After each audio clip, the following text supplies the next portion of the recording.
माशाल्लाह जी अपना जोगी ब्रीडर अल्हम्दुलिल्लाह नेक्स्ट टाइम ब्रीड इसे दिया सी। लें जी अज अपने भिरावां नूं एक शौक दिखाते पाया जेड़ा लाजवाल शौक और कामयाब फार्मिंग। समझ आ गई है, ना मेडिसन का खर्चा, ना ज़्यादा स्टाल फीड का खर्चा, ना ज़्यादा केयर का खर्चा, यानी कि ये मिक्स दो शौक हैं जेडे दुहाई शौक मैं अज अपने दोस्तों दिखाता पाया, गोड फार्मिंग ही ते नाल शीप फार्मिंग ही। ये हुण देख गिनो ये केड़ा चारा है, ये जेडे खब्बल गा देन ये खानियां वधियां, ये थोड़ा जिहा इस तू थोड़ा जिहा डिफरेंट शौक है, यानी कि थोड़ा जिहा चांजा माल है। तो लेकिन ये इत्थे इन्हां नूं चारा मिल गया, जंतुर खानियां खलोतियां, लेकिन ये भी लाजवाल दोगली ब्रीड और ये भी लाजवाल शौक जेडे दे विच ना तो कोई मेडिसन का ज़्यादा खर्चा होंदा, कम थोड़ा जिहा मेडिसन का खर्चा, और गोश्त मीट वास्ते माशाल्लाह बहुत ज़बरदस्त चीज़। और ये दोवें कैटागरियां के जानवर निकलते हैं, यानी कि मीट वाले भी निकलते हैं और शौक वाले जानवर भी निकलते हैं। यह एक एंटीबायोटिक ब्रीड है जिहड़ी उत्ते थोड़ा अच्छा ब्रीडर पा छुड़े सो तो जो कुरबानी का जानवर तैयार किया वैंदा है वो जानवर निकल आ सी। और अगर थोड़ा जिहा नॉर्मल जानवर इन्हों के क्रॉस थी वैसी तो मीट वाला अच्छी कैलकुलेशन वाला अच्छे वजन वाला जानवर निकल आ सी। ये जी ब्रीड दे पे दोगली ब्रीड बकरियां इन्हों के उत्ते अगर अच्छा थोड़ा जिहा ब्रीडर पै वैसी तो उस किस्म के अबलख प्रिंट के बच्चे निकल आ सन। अगर ये जो बच्चे निकल आवें तो लाजमी गल है हर बंदा कुरबानी वास्ते इन्हों पलेंदा है। तो ये हम बच्चा सामने दे गए अगर कीमती ब्रीड हो तो ये खबल गा न खावे, ये दोगली ब्रीड है तो ये तुहाडे सामने खाँदी वधी। तो ये शौक दिखावन का मकसद ही आई कि हर किस्म का जानवर बंदा दिखवांदा रहिंदा है, लेकिन अज मैं आखे कि अपने भिरावां नूं ये चीज़ का भी शौक करवा छोड़ा कि जी लाजवाल शौक है और बिन खर्चे तो शौक है, यानी कि इन्हों का कोई ज़्यादा स्टाल फीड का खर्चा कोनी, ज़्यादा मेडिसन का खर्चा कोनी, ज़्यादा केयर कोनी, और ज़्यादा वड्डा शेड बनाने की जरूरत कोनी, गर्मी का खतरा कोनी, सर्दी का खतरा कोनी। यानी कि सर्दी के आम जिहा एक छपरा बरांडा भी बनाया हो तो आसू पासू तिरपाल ला के भी गुजारा कर सकते हैं, गर्मी है तो वो तिरपाल हटा के गुजारा कर सकते हैं, कोई कीमती शेड बनाने की जरूरत कोनी। और तुसा माशाल्लाह सेहत चेक करो तो अल्हम्दुलिल्लाह माशाल्लाह सारे जानवर हेल्दी एक्टिव अल्हम्दुलिल्लाह बिल्कुल फिट फाट। तो हुण जनाब लाले बशीर कोल भी उसकी ज़बानी भी मैं जी इतना खर्चा करेंदा पी है या करेंदा रहा है या जी मेडिसन इतनी यूज़ करेंदा पी है, तो वो भी इंशाल्लाह अपने भिरावां नूं मैं पूछ के तुहाडे सामने या जितना ये स्टॉक करेंदा जितने लखां रुपए का ये चारे घिन के खरीद करके रखेंदा तो वो भी मैं अपने भिरावां नूं पूछ के दसाना, उसकी अपनी ज़बानी तुसां सुन गए सो कि इन्हां दे उत्ते कितना खर्चा करेंदा पी है। अस्सलाम वालेकुम भाई। लाला बशीर क्या हाल है? अच्छा हुण जनाब सब तो पहला जो मेरा सवाल है ये तेरे शौक के मुतलिक कि सब तो पहले तू दस भाई तेरा मेडिसन का खर्चा कितना आंदा है? समी पुत्र इन्होंने थोड़ा जिहा पर मूंगी तोरा वाला आया मेडिसन दा नॉर्मल खर्चा जी। अच्छा डिवर्मिंग करें 3 महीना तो बाद, हर 3 महीना बाद डिवर्मिंग करें रहना है। कोई अच्छी क्वालिटी दी या नॉर्मल? कहले अच्छी क्वालिटी दी कहले नॉर्मल यानी कि जेड़ी मिल गई तो कोई इको जी नहीं मिलदी। ठीक हो गया, ठीक हो गया, लेकिन कोशिश होंदी है भाई अच्छी चीज होवे। गुड हो गया। 3 महीना बाद डिवर्मिंग कर छोड़ी, उस तो इलावा डिवर्मिंग तो उस तो बाद जल्द वाला टीका लेने जाने। अच्छा जल्द वाला वो कितने महीना बाद? वो 3 महीना बाद 4 महीना बाद। किसे फार्मूले दे विच या कोई कन्फर्म है कर? नहीं किस मैं जा जेड़ा मिल गया, जेड़ा मिल डॉक्टर नाल मशवरा करके जेड़ा मिल गया 2 सीसी ला देना जी। 2 उस तो इलावा कोई?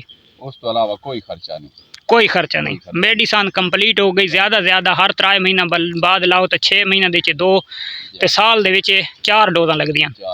तो यानी कि तेरे जानवर कितने टोटल? तकरीबन पहले 3 6 सेल कर छोड़े। अच्छा 4 कुर्बानी वाले आन ते 2 वैसे सेल कर छोड़े। अच्छा हुन 24 जानवर है। 24 जानवर हैं तो माशाल्लाह 24 जानवरां ते 50 ml वाली डोज तकरीबन 6 महीने पूरी थींदी है जी। बिल्कुल वो बात रात दिन में आते हैं। अच्छा यानी कि 2 दफा थोड़ा बंदा महसूस कर गिंदा बारिश वगैरह होंदी है या कैन कोई थोड़ी चीज नजर आंदी है भाई कोई फैक्शन करेंदी पई है ता बाद बंदा उसनु 2 सीसी ला देंदा या बाद बंदा सारियां नहीं ला देंदा हर चीज यानी कि जेले जरूरत पौंदी है तो पा छोड़ा। ठीक हो गया। तो यानी कि ज्यादा तेरी जानवरां दा खर्चा है मेडिकल दा 24 जानवरां दा 5000 रुपए दा एक लवांच है, लेकिन 5000 दा थींदा नहीं। ठीक हो गया। चलो 5000 दा ला छोड़ने। उस तो इलावा जनाब मेरा दूसरा सवाल यह है कि तू इन्हां दा जेड़ा स्टॉल फीड यानी कि मिसा मूंगी गुआरा ये तेरा सालाना कितना लगता है? सालाना तकरीबन 20 तो 25,000 दा मिसा खरीद करे ने, बाहरों परचेज करे ने, सर्दियां वास्ते मूंगी दा। अच्छा मूंगी दा ते तकरीबन गुआरा अपना होंदा 5-6 एकड़ दा गुआरे वाला मिसा जेड़ा होंदा तो वो भी अपना स्टॉक कर गए या जेड़ा अपना मूंगी वाला होन होसी वो भी स्टॉक कर गए। गुड हो गया। तो यानी कि कम उस कम साल दे विच घट तो घट 50,000 रुपए दी तेरी स्टॉल फीड दा खर्चा है। जी बिल्कुल ठीक हो गया मूंगी गुआरे दे मिसे दा। उस तो इलावा इन्हां दा कोई होर खर्चा? उस तो इलावा कोई अल्लाह खैर करे कोई या जो मसला ना बने तो होर कोई भी नहीं आता, कोई खर्चा नहीं है। यानी कि बाहर ग्रेजिंग वगैरह करा के दी चरा शरा के दा तो ओके टाइम लाजमी है। यानी कि 2 घंटे सवेरे 2 घंटे शाम ईद वाले दिन ही छुट्टी ये तो बात होंदा है। अच्छा ते अगर विसा पे होए तो बात ईद वाले दिहाड़े बचिंती है गाज के ते अपना फेरा टुर बात ये आदमी भी एक टाइम तो मस्त है ना सानू फिराओ लाजमी है भावे इन्हां नु जेड़ी चीज मर्जी। वेरी गुड हो गया।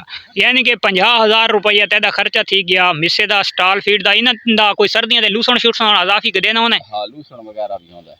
अच्छा तकरीबन 1 एकड़ होंदा है लूसण, इस दे विच 8-10 जानवर वडे भी हैं। हां ते ये भी है ना तो थोड़ा बहुत इन्हां ने यानी कि पाई रखा। गुड हो गया। ये सारे अपने दरख्त खलोते ने सारे दरख्तां दी लांगी वगैरह इन्हां यानी कि सर्दियों दी नाल शरीं भी चला, उस तो पहले तूत चला, दरेख बकैन चली। हाँ तो वो चीज़ भी तिन्हां वास्ते माशाल्लाह बहुत बेस्ट है और बहुत ज़बरदस्त चीज़ है। तो ये जनाब 24 जानवरां दे उत्ते जेड़ा मैं हिसाब की खलोता तो 5,000 रुपए दा मेडिकल खर्चा और उस तो इलावा 50,000 रुपए दा इन्हां दा खर्चा कम उस कम मिसे दा खुश्क चारे दा ते 10,000 रुपए दा होर तुसां कोई अजाफी लाओ चा तो 60 ते 5 65 दी जाते 70,000 रुपया 70,000 रुपया इन्हां दा 24 जानवरां दा खर्चा है सालाना 12 महीना दा 365 दिन दा। ठीक हो गया। तो जानवरां दी तुहानू मैं सब तो पहले सेहत दिखवाई है तो माशाल्लाह अल्हम्दुलिल्लाह सेहत ज़बरदस्त है माशाल्लाह बिल्कुल फिट फाट हैं। और वहद ये ब्रीड है ये सिर्फ पाकिस्तान दे विच नहीं दुनिया दे विच कहीं जहाद उत्ते रखो हर जहाद उत्ते कामयाब है लाजवाल ब्रीड। और हाँ मौत जिंदगी मेरे करीम रब दे हथें और ये कोई खदशा कोई खर्चा कोई टेंशन कोई परेशानी को नहीं। बकरियां दी माशाल्लाह भी दोगलियां सेहत अच्छी है ग्रेजिंग अच्छी करेंदियां खावन पीवन अच्छा है माशाल्लाह सेहत ही बरकरार है। और माशाल्लाह भेड़ां जड़ियां तो भेड़ां भी अल्हम्दुलिल्लाह बिल्कुल सेहत दे विच वधियां। तो गल करने का मकसद असल ये है कि जेड़ी ये ब्रीड मैं तुहानू दिखवाई है जी हाँ दूध के बारे में कि एक बकरी खलोती विच तुहानू करीब करके दिखा देने। अच्छा इस बकरी दे असां दूध इस्तेमाल दे विच भी लैंदे रहे इस 4 बच्चे पाले 4 बच्चे माशाल्लाह पाले इसदा अपना बच्चा जेड़ा है ना वो जाया थी गया। अच्छा तो उस तो बाद यानी कि दूजे बच्चा नु एदा दूध पिलवांदा रहे जी बिल्कुल दूजे बच्चा नु पिलवांदा रहे। इस चीनी दा अच्छा एक ही आंदा पे। अच्छा वो परू जेड़ा वदा परू लाल। अच्छा एक शेर खान वदा केड़ा शेर खान केड़ा तू शेर खान दिखवा भाई मार का शेर खान दिखवाए भाई ना बड़े बड़े सुने लेकिन आज कोई अजीबो गरीब ना सुने शेर खान। चल भाई सानू शेर खान दिखवा मैं अपने व्यूअरां नु शेर खान दिखवा गया ना। अच्छा ये शेर खान है ये वो शेर खान है जेड़ा सर्दियां दे विच तां 2 बच्चों दी वीडियो हाँ ठीक हो गया मार का एक 2 बच्चों दी मैं वीडियो बनाई ते मैं आके जिंदगी मौत मेरे करीम ज़ात दे हथें ते इस हाल कोनी ये बिल्कुल बटेरे जे दाई ते बच पी है। अच्छा वो शेर खान यही बकरी तले पल है बकरी तले पल है बुरी दा पुत्र है ते उदो भोले दा पुत्र है।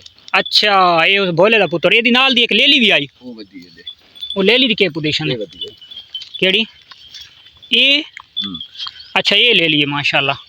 हाँ ये तो हुण वो बहन भिरा हैं तो ये हाइट दे विच ज़्यादा तो वजन तो यार वो ज़्यादा कर गए कमज़ोर तो आई अच्छे बीमार रही है यानी कि उसनू तो दूध वगैरह ज़्यादा पिला छोड़ा बकरियां दा अच्छा वो भी इसे चीनी तले पींदी वधी है। अच्छा तो वो जनाब बकरी है सामने वाली ये चीनी बकरी की जेड़ी इतने बच्चे पाली खलोती है जेड़ी दी बकरी तले भेद तले दूध न होवे या जेड़ा बच्चा लावारिस थींदे तो वो इसे तले पलदे रहने। तो वेरी गुड हो गया जनाब क्या बात है माशाल्लाह। तो जेड़े बच्चे दिखवाते पैसे तो वो इस भेद देन ये हुण प्रेगनेंट है ना गब्बन है ना अच्छा कन्फर्म नहीं तो वो हुण जोगी कोल केड़ी क्रॉस थई हुई है अच्छा वो तो तैयार थी वधी माशाल्लाह। अच्छा हाँ माशाल्लाह सेहत अच्छी बना गई है। अच्छा जी, ये जी भेड़ है ना सामने वाली जी मोटी ज़्यादा वेट वाली वधी तो अलहमदुलिल्लाह ये अपना जो ब्रीडर है जोगी तो उसका मैं छोटा जिहा क्लिप वीडियो के शुरू के आगाज़ के लैसा तो ये उस को माशाल्लाह क्रास है। और उस तो इलावा ये एक माशाल्लाह छतरी रेशमा अपने बूरे दी क्रास है। अच्छा ये तेरे अपने लेले दी क्रास है जालिम ये जोगी को क्रास करवानी आई। अच्छा तू कौन है उसले ये भेड़ जनाब जोगी को क्रास हो गया तो फेस लेंथ बहुत अच्छी आई तो माशाल्लाह ब्रीड बहुत कीमती आ गया। अच्छा परली ओल दी है उसकी वेरी गुड हो गया। तो चलो मिलते हैं इंशाल्लाह नेक्स्ट वीडियो दी। वीडियो अच्छी लगे तो लाइक शेयर कमेंट्स लाजमी करना है। नेक्स्ट वीडियो तक देसो इजाज़त। अल्लाह हाफिज़।